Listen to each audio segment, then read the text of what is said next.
সুপ্রিয় দর্শক, এই যে সেই বিখ্যাত রবীন্দ্রনাথ ঠাকুরের কাছারি বাড়ি শাহজাদপুরের সিরাজগঞ্জ জেলার শাহজাদপুর। অত্যন্ত চমৎকার বিশাল কাছারি বাড়ি।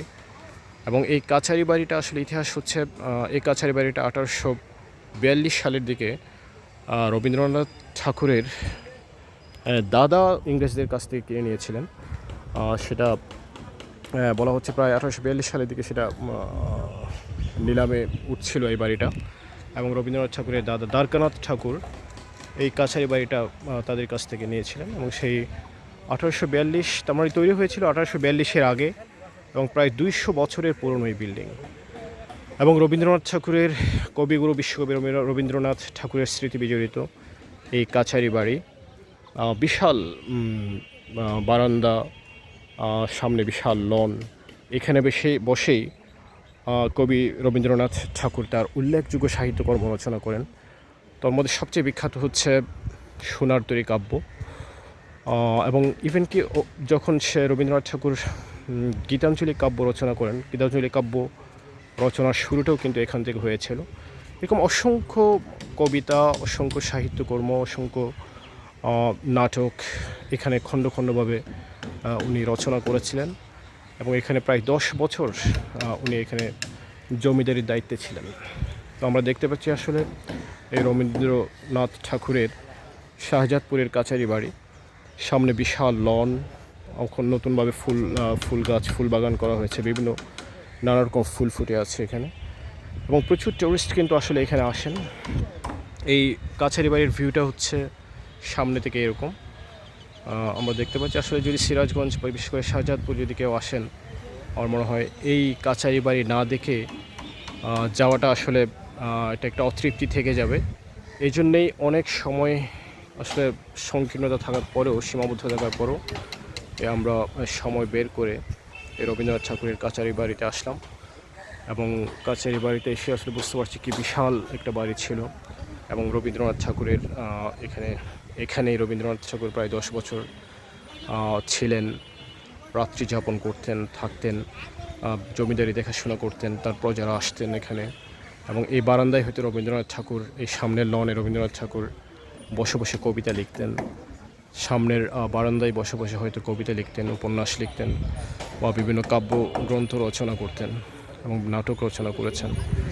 তো অনেক স্মৃতি বিজড়িত। আসলে অনেক দিনের ইচ্ছে ছিল রবীন্দ্রনাথ ঠাকুরের এই কাছারি বাড়িটা দেখব, এবং সেটাই অবশেষে এই যে রবীন্দ্রনাথ ঠাকুরের এখানে মোটামুটি সোনার তরী কাব্য, চিত্রা, চৈতালি, কল্পনা, ছোট গল্প, গল্পগুচ্ছ, ছিন্নপত্রাবলী, প্রবন্ধ, পঞ্চভূত, মেইলি ছড়া, নাটক, বিসর্জন। মোটামুটি এখানে বলা হচ্ছে সোনার তরী বৈষ্ণব কবিতা, দুই পাখি, আকাশের চাঁদ, পুরস্কার, হৃদয় যমুনা, ব্যর্থ যৌবন। এখানে অনেকগুলো বিষয় কিন্তু আসলে আছে। রবীন্দ্রনাথ ঠাকুর যেখানে বসেই, এই জাস্ট এই বারান্দায় বসেই, এই রুমে বসেই, এখানেই রবীন্দ্রনাথের স্মৃতি বিজড়িত, রবীন্দ্রনাথের এখানেই ছিলেন। খুবই চমৎকার একটি জায়গা। এবং সেই আপনি এখানে যদি আসেন, প্রায় 150 বছর পুরনো একটা আবহের মধ্যে আসলে আমরা চলে যাব। প্রায় সেই 1899 সাল বা 1890 সালে এখানে রবীন্দ্রনাথ ঠাকুর ছিলেন। 1890 বলতে এখন প্রায়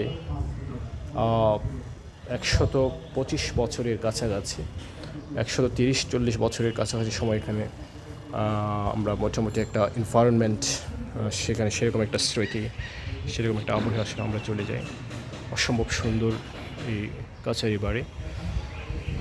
তো যদি কেউ, আমার মনে হয় এখানে যদি আসেন, এই শাহজাদপুর, বিশেষ করে সিরাজগঞ্জ সিরাজগঞ্জ শহর থেকে 1 ঘন্টার দূরত্ব, প্রচুর যানবাহন আছে, যে কোনো গাড়ি অ্যাভেল করতে পারেন, পার্সোনাল গাড়ি থেকে শুরু করে বাস, এসি বাস থেকে, ঢাকা থেকে সরাসরি শাহজাদপুরের বাস আছে।